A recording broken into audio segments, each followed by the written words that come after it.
Here it comes, almost 14 months into an official recession, and a few people are starting to utter the dreaded D word. Scary, right? But when does a recession become a depression? Are we even close? And what does it mean?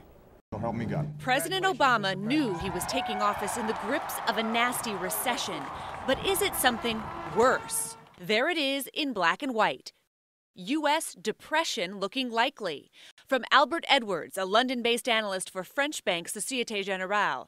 He wrote last week, quote, "Economic data has been truly dreadful, consistent with something far worse than a deep recession."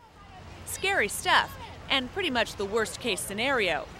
Labor economist Peter Morici also recently declared, quote, "The U.S. is already in the jaws of a depression." We're in a depression because of structural issues in the economy. Our excessive dependence on imported oil and our huge trade deficit are pulling us down. The stimulus package will give us some temporary relief, but then the economy will sink back. The very word depression conjures up the most unpleasant memories of the last century. 25% unemployment and an economy that shrank 30%.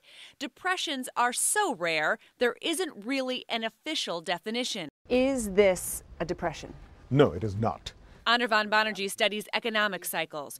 First, there was a downturn, then a slowdown, now an official recession. But a depression, he says, it is not. If the economy looks bad now, for it to be in depression means it'll look much worse, several times as bad.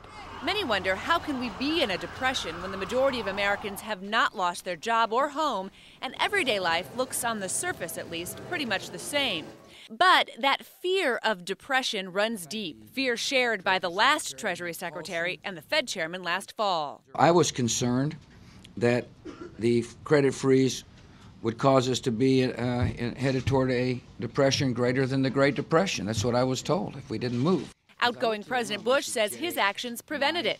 President Obama plans to spend hundreds of billions more to make sure it doesn't happen on his watch.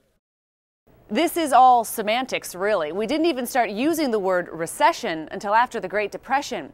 Call it a severe recession, a depression. It doesn't really change what people are feeling. And economists agree there will be more layoffs, more businesses will fail, and more foreclosures in the coming months. For CNNMoney.com, I'm Christine Romans.